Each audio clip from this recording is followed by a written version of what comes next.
तेरा दर्जा आसमान से ऊंचा है, ममता का हिमालय तेरे कद से नीचा है। 9 करोड़ों बच्चे कैसे संभाले माँ रमाई ने अपने आंचल में, ये सवाल आज मैंने मेरे माँ से पूछा है, मेरे माँ से पूछा है। माँ कैसी होती है? चल भाई प्यार मत करना, घर के बीच कोई दीवार मत करना। चल भाई प्यार मत करना, घर के बीच कोई दीवार मत करना। बंटवारे में चाय ले ले सारी रियासत, माँ मुझे दे दे इनकार मत करना, इनकार मत करना। माझी बहीण रमाईची ले या रमाईचे गिटार उठून आली आणि हे फार मोलाचं असं सप्रेम भेट दिलं मला, खूप खूप धन्यवाद।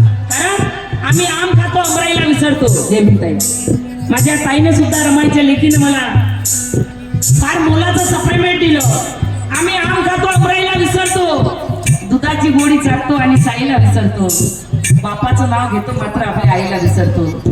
बाबासाहेबाच्या गीतावर उठून पैसे फेकतात, पण माता रमाईच्या वेळेस कोणी उठत नाही। विचार करा माय मावल्यांनो, 4 लेकरं आमच्यासाठी मातीत गाळले, राजरत्न इंदू, रमेश आणि गंगाधर। 4 लेकरं मातीत गाळले, गंगाधर मरण पावला, बाबासाहेब विदेशात होते, तरी माता रमाई बाबासाहेबाला पत्र लिहिते, साहेब आम्ही फार आनंदात आहोत, तुम्ही तुमची काळजी करा, अभ्यासाकडे लक्ष द्या। विचार करा तुम्ही किती मोठा त्याग माता रमाईचा। बाबासाहेब विदेशात असताना 4 दिवसापासून माता रमाईचे लेकर उपाशी।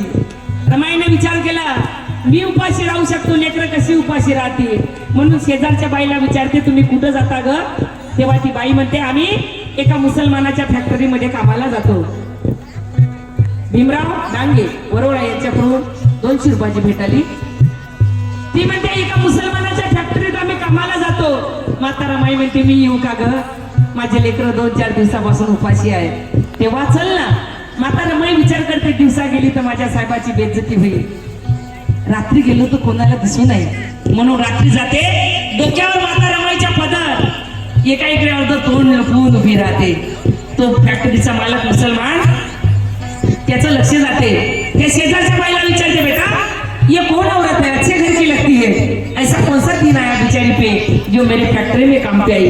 तब आती शेजारी म्हणते सर इनके पति ना बहुत बड़े बैरिस्टर है, सर विदेश में गए हैं, 2 साल से आए नहीं सर, बेचारी के बच्चे भूखे। जय भीम, जय भीम, जय भीम। माया रमाईच्या लेकीकडून मला फार मोलाचं सप्रेम भेटायला खूप खूप धन्यवाद। 2 साल हो गए इनके पति विदेश से आए नहीं सर, बेचारी के बच्चे भूखे हैं, थोड़ा इनको काम दे दीजिए। तेव्हा तो फॅक्टरीचा मालक म्हणते तू ये, जय भीम, जय भीम, जय भीम, तू एक खुददार पति की खुददार पत्नी है, अगर मैं तुझे ऐसे पैसे दूंगा तू नहीं लेंगी, लेकिन बेटा आज से ये फैक्ट्री तेरे बाप की समझना, कभी भी काम पे आना, मेहनत करना, मजूरी लेके जाना, कम से कम तेरे बच्चे भूखे नहीं रहेंगे। विचार करा तुम्ही किती मोठा त्याग माता रमाईचा। बॅरिस्टराची पत्नी एका मुसलमानाच्या फॅक्टरीमध्ये कामाला, कोणासाठी? तुमच्यासाठी, आमच्यासाठी।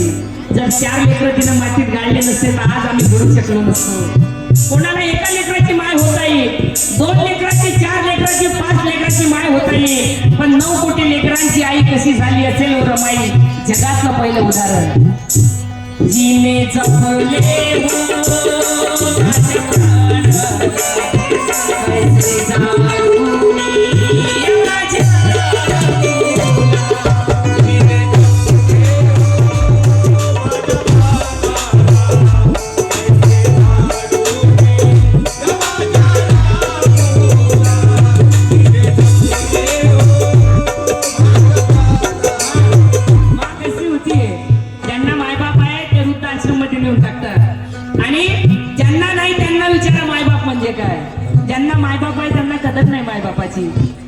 माय आहे, बाप तर लय लहान होती तेव्हाच गेला। माय आहे, वय खूप आहे, वजन खूप आहे। आता मागच्या सीझनला म्हणे अमरावतीला भावाकडे जातो म्हणे, आणि गेली आणि पडली संडासामध्ये, पाय घसरून पाय मोडला, वजनी आहे, उठता येत नाही। मग आता अमरावतीलाच आहे। हमेशा मला फोन लावून म्हणते बाई मला नाही का तुझ्यापाशी यायचं आहे। जेव्हा मी निघायची माझ्या गाडीजवळ यायची, काडी टेकोट टेकोट, मा रोडून पाय घसरून ना कशाला येतात तरी काडी टेकोट यायची। चाची बोले चूड़ी लाना, सहेली बोले कंगन लाना, बहन बोले चप्पल लाना, कोई बोले झुमके लाना, एक मेरी माँ ऐसी थी मेरे घर बेटी घर लौट कर जल्दी आना, घर लौट कर जल्दी आना. माँ लाखाला कमावतो कोणी विचारत नाही, पण माय होती जवळ तिच्याकडून होते नव्हतं. स्वप्न मा तू उठणं बाई, कार्यक्रमावरून आली गरम पाण्यानं आंघोळ करणं मा, तुझं थोडं अंग मोकळं होईल. आंघोळ करते हो बाई, तुझं गाणं काही साधं नाही आहे. चल मा रागवायची जाणं मा, मला झोपू दे थोडीशी. उठणं बाई, आंघोळ कर, जेवण झोप. मग आता कोणी विचारत नाही, सगळे पैशाचे साथी आहे. अवलाद असो कोणी असो, मायची सर कोणी करू शकत नाही जगातली. कारण लोक पोरीवर मरतात, पोरीवर प्रेम करतात. अरे आम्ही जन्माला येण्याच्या अगोदर पासून तर ती स्वतः मरेपर्यंत आमच्यावर जर कोणी प्रेम करत असेल तर ती म्हणजे आमची माय. मायसारखं कोणी या जगात प्रेम करू शकत नाही. आता मला फोन करते, मा मी कामात आहो, थोड्या वेळात करतो. कधी फोन करते, मा मी काय बाई तू हमेशा कामातच राहतो म्हणते. पण हे गोष्ट सत्य आहे. आता मेल्यानंतर कोणी मला फोन करून विचारणार नाही, बाई तू कशी आहे, बाई तू कुठं आहेस, बाई तू जेवली का. 10 वेळा फोन करते. मला असं वाटतं काय मा नुसतं बार फोन करते दिवसभरातून, पण तिला वाटते माझं लेकरू जेवलं की नाही. माझं लेकरू कोणी नसते कोणाचं. माय क्यों कि प्यार पाने को दुनिया डरती है, प्यार खोने को दुनिया मरती है. अरे लेने देने का कोई प्यार नहीं दीदी, सच्चा प्यार सिर्फ माँ बाप करते हैं, सिर्फ माँ बाप करते हैं.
इसके हिस्से में इसकी माँ आई.